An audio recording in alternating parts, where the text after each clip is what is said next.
प्रिय विद्यार्थियों, इस वीडियो क्लास में आप सभी का स्वागत और अभिनंदन। मैं छोटेलाल बलाई, राजकीय महाविद्यालय करौली, इतिहास विभाग से। इसमें हम आपके प्रश्न पत्र प्रथम प्राचीन भारत का इतिहास के बिंदु मगध का नंदों तक उत्थान, जिसमें हम दूसरा चरण शैशुनाग वंश 412 ईसा पूर्व से 344 ईसा पूर्व और तीसरा चरण 344 ईसा पूर्व से 322 ईसा पूर्व, जो कि नंद वंश का रहा है, पर चर्चा करेंगे। और इन वंश के शासकों द्वारा मगध के उत्थान और विकास में किस प्रकार से सहयोग किया गया। इससे पूर्व के वीडियो में हम मगध का नंदों तक उत्थान में बिंबिसार, अजातशत्रु और उदयन और उसके उत्तराधिकारी जो कि हर्यक वंश के थे, उनके द्वारा मगध साम्राज्य का विस्तार काफ़ी कुछ हुआ। लेकिन मगध के उत्थान और विकास में शैशुनाग वंश और नंद वंश के शासकों का भी अपना योगदान रहा है। अजातशत्रु के बाद उसका पुत्र उदयन गद्दी पर बैठा, जो कि 461 ईसा पूर्व से 445 ईसा पूर्व था। उसके बाद बहुत से निकाय उसके उत्तराधिकारी हुए।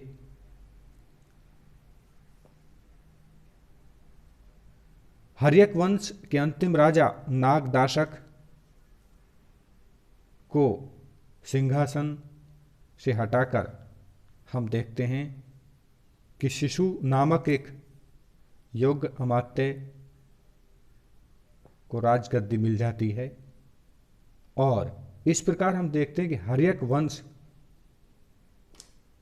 के शासन का अंत हो जाता है और एक नए वंश शैशुनाग वंश का शासन प्रारंभ होता है। शिशुनाग के नाम पर इस वंश का नाम शैशुनाग पड़ा। यह भी नाग वंश की ही एक शाखा से संबंध था। शिशुनाग शब्द के अर्थ लघु या छोटा नाग से भी संकेत मिलता है। शिशुनाग 412 ईसा पूर्व से 394 ईसा पूर्व। विशिष्ट योग्यता के कारण ही अमात्य शिशुनाग का चयन मगध के राजा के रूप में किया गया। डॉक्टर राज चौधरी लिखते हैं, शिशुनाग पहले बनारस का उपराजा था। सुधाकर चट्टोपाध्याय ने लिखा है, शिशुनाग हर्यक वंश के अंतिम राजा नागदाशक का प्रधान सेनापति था और उसका सेना के ऊपर पूर्ण नियंत्रण था। शिशुनाग के काल की एक महत्व उपलब्धि अवंती के प्रघोत वंश पर उसकी शानदार विजय थी। पुराणों का कथन है कि 5 प्रघोत पुत्र 138 वर्षों तक शासन करेंगे। इन सबको मारकर शिशुनाग राजा बनेगा। शिशुनाग द्वारा परास्त प्रघोत वंशीय अवंती नरेश डॉक्टर राज चौधरी के अनुमान के अनुसार अवंती वर्धन था। अवंती विजय ने मगध साम्राज्य को उत्कर्ष के एक प्रखर शिखर पर पहुंचा दिया। अवंती विजय ने मगध का वत्स राज्य पर भी अधिकार स्थापित करवा दिया, क्योंकि वत्स जनपद अवंती के अधीन था।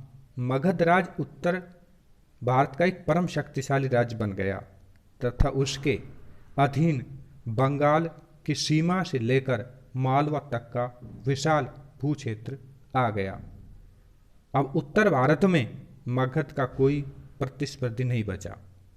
भंडारकर के अनुसार इस समय कौशल को भी मगध साम्राज्य में मिला लिया गया।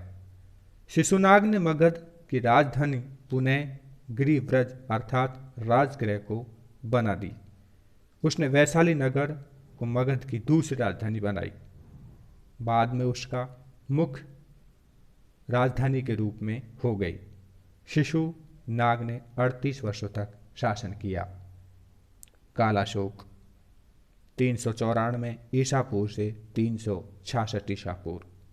शिशुनाग के पश्चात उसका पुत्र कालाशोक, काले रंग का अशोक या काक वर्ण जिसका रंग काक जैसा था, मगध का राजा बना। उसके राज्यकाल की 2 घटनाएं महत्वपूर्ण हैं। प्रथम, उसके तत्वाधान में वैशाली के बालिकाराम विहार में बौद्ध धर्म की दूसरी संगति का आयोजन किया गया। बुद्ध के महापरिनिर्वाण के 100 वर्ष पूरे होने पर इस संगति के बाद बौद्ध धर्म में विभेद हो गया और वह 2 संप्रदायों में बंट गया, स्थविर और महासांगिक। कालांतर में ये संप्रदाय हीनयान और महायान के रूप में विकसित हुए। कालाशोक या काकवर्ण के काल की दूसरी उल्लेखनीय घटना उसके द्वारा मगध की राजधानी को अंतिम रूप से पुनः पाटलिपुत्र को स्थानांतरित किया जाना है। इसके बाद पाटलिपुत्र ही मगध की राजधानी बना रहा। कालाशोक ने 28 वर्ष तक शासन किया। कालाशोक के उत्तराधिकारी 366 ईसा पूर्व से 344 ईसा पूर्व। महावंश के अनुसार कालाशोक के 10 पुत्र थे जिन्होंने सम्मिलित रूप से 22 वर्ष राज्य किया। इन 10 राजाओं के नामों में केवल नंदीवर्धन का नाम पौराणिक सूची में मिलता है। इसके पश्चात मगध में शैशुनाग वंश के शासन का अंत हुआ और एक नए वंश नंद वंश की स्थापना हुई। तीसरा चरण जो शुरू होता है वो नंद वंश से शुरू होता है, जिसका शासन काल 344 ईसा पूर्व से 322 ईसा पूर्व, और इस वंश के बाद एक नया वंश जो आता है वो मौर्य वंश है। नंदवंश वृहत मगध साम्राज्य की स्थापना का काल था। नंदवंश के 9 राजाओं के नाम मिलते हैं जिन्हें सम्मिलित रूप से नवनंद कहा जाता है।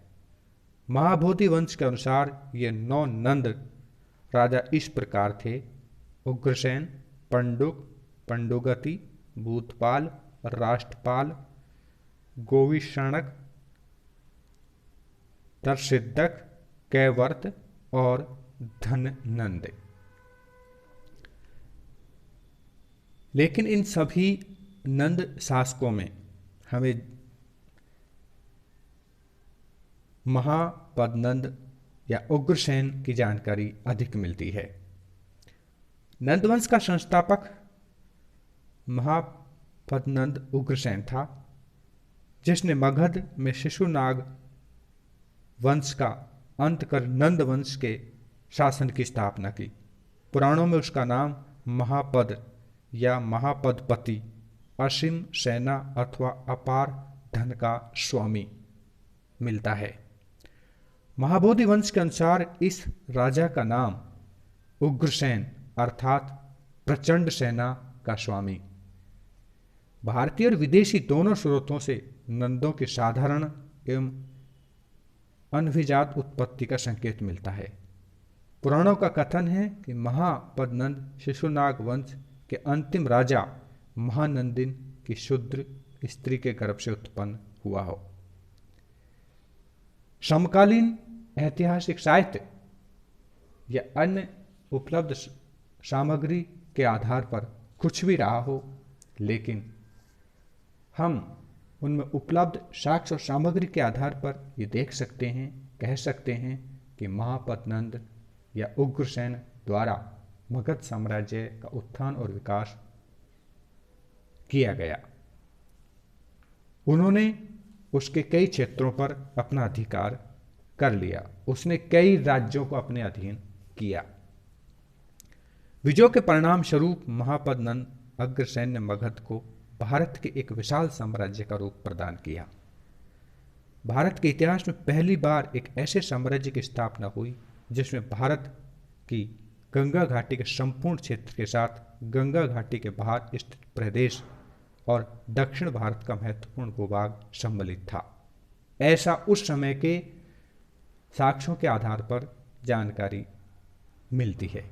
डॉक्टर राय चौधरी के शब्दों में नंदवंश के अंतर्गत भारत के अधिकांश भागों को एकताबद्ध किया गया। जैन ग्रंथ परिशिष्ट पर्वन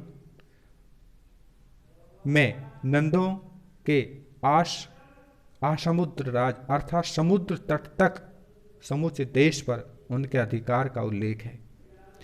यूनानी लेखक कर्टियस के विवरण के अनुसार अग्रमिज का राज्य पश्चिम में हाइफाइसिस अर्थात व्यास नदी तक विस्तृत था।